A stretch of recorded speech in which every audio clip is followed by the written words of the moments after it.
memang cukup berat, apalagi musibah kita juga musibah yang cukup berat, khususnya di jajaran Kejaksaan Agung.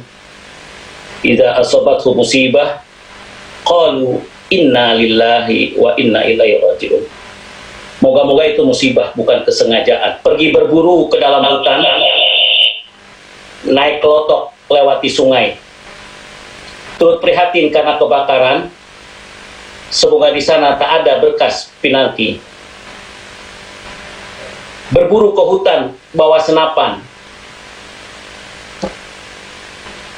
senapan baru bau mesiu.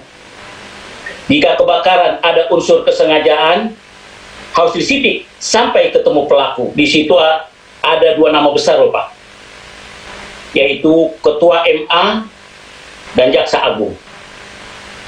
Saya rasa saat ini adalah kesempatan yang bagus untuk Bapak sendiri, ya, untuk menjelaskan, ya, memberikan penjelasan dan klarifikasi soal ini sebaik mungkin. Oleh karenanya, saya minta Bapak menanggapi dan memberikan penjelasan soal tersebut.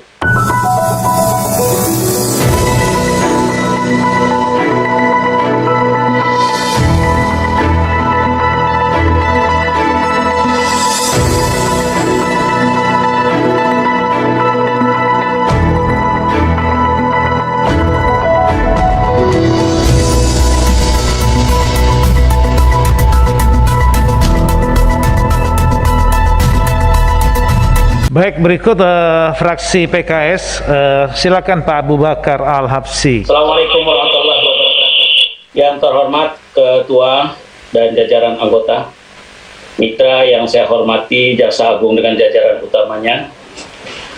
Alhamdulillah hari ini kita dapat bertemu di tengah suasana COVID. Memang cukup berat, apalagi musibah kita juga musibah yang cukup berat, khususnya di jajaran Kejaksaan Agung. Idza asabathu musibah qalu inna lillahi wa inna ilaihi raji'un.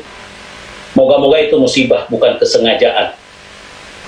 Tapi saya tetap harus menyatakan prihatin betapa musibah yang berat ini terjadi di Pranata Negara. Pak Ketua, saya berikan hiburan sedikit biar sambil memberikan masukan dengan sebuah pantun. Pergi berburu ke dalam hutan, naik kelotok lewati sungai, turut prihatin karena kebakaran. Semoga di sana tak ada bekas pinanti. Berburu ke hutan bawa senapan, senapan baru bau mesiu. Jika kebakaran ada unsur kesengajaan, harus disidik sampai ketemu pelaku. Ini pantun yang saya sampaikan. Selanjutnya, pertanyaan yang saya sampaikan, saya memberikan apresiasi kepada Bapak Jaksa Agung yang begitu tegas mengambil keputusan-keputusan dari beberapa kasus yang berkembang. Semoga ini terus berjalan dengan baik dan dilanjutkan dengan langkah-langkah hukum selanjutnya. Pak Jaksa Agung yang saya hormati, pada bahan yang Bapak jelaskan, ya, khususnya mengenai proses kasus Pinangki di halaman 32. Namun penjelasan yang diberikan sebenarnya sangat sedikit, Pak. Padahal kasus ini menjadi sorotan publik. Pertama, dalam surat dakwaan yang dibacakan dalam sidang yang digelar di Pengadilan Tipikor pada PN Jakarta Pusat Rabu 23 September 2020, terungkap adanya 10 poin dalam action plan yang akan dijalankan Pinangki, yang kemudian menghebohkan publik.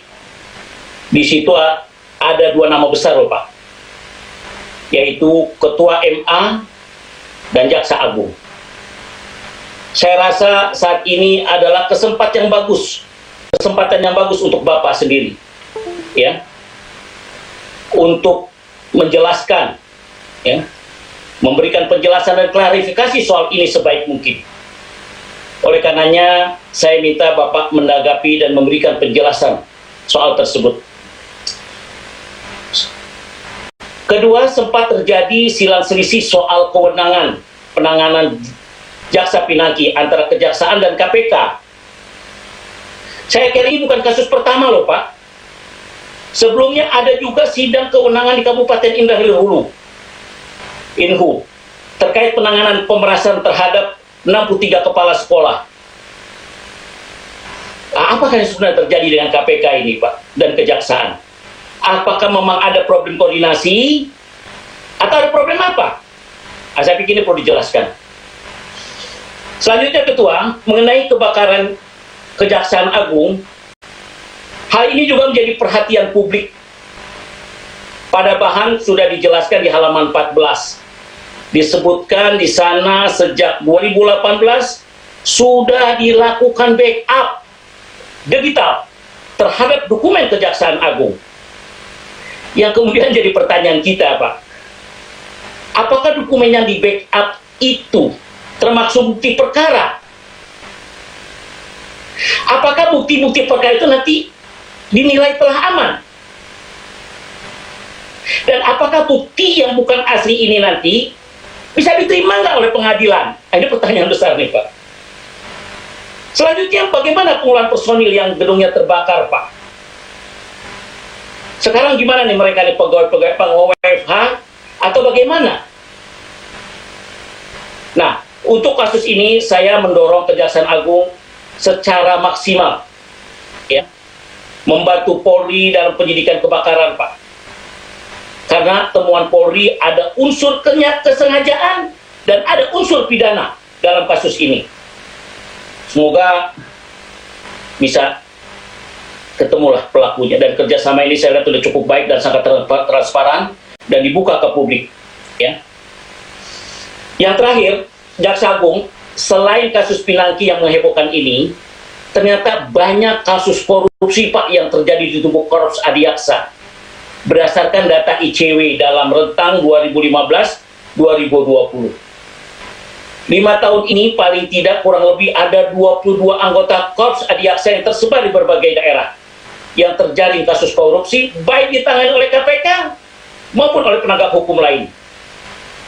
Pertanyaannya adalah, apa langkah Pak untuk pencegahan kasus seperti ini? Langkah apa saja yang sudah lakukan Jaksa Agung untuk mencegah kasus seperti ini jangan sampai terulang? Pak Jaksa Agung yang saya hormati, saya yakin beban berat di hadapan Bapak dalam tahun terakhir ini, paling tidak setelah peristiwa-peristiwa kasus-kasus besar yang terungkap, kebakaran, dan persiapan menghadapi Undang-Undang Adiaksa, saya pikir ini kita perlu bantuan moral, dukungan sesama kita, parlemen, ya, pemerintah, dan kita saling mengawasi dan saling mengontrol untuk terciptanya penegakan hukum yang terbaik di Republik ini. Saya rasa itu saja yang dapat kami sampaikan dari PKS, dan PKS mendukung untuk penyelidikan dan penuntutan dan ketemu pelakunya dari semua kasus-kasus yang ada, dan wabil khusus kasus kebakaran yang telah diungkap oleh Bareskrim dan Kejaksaan bersama. Terima kasih Ketua. Assalamualaikum warahmatullahi wabarakatuh.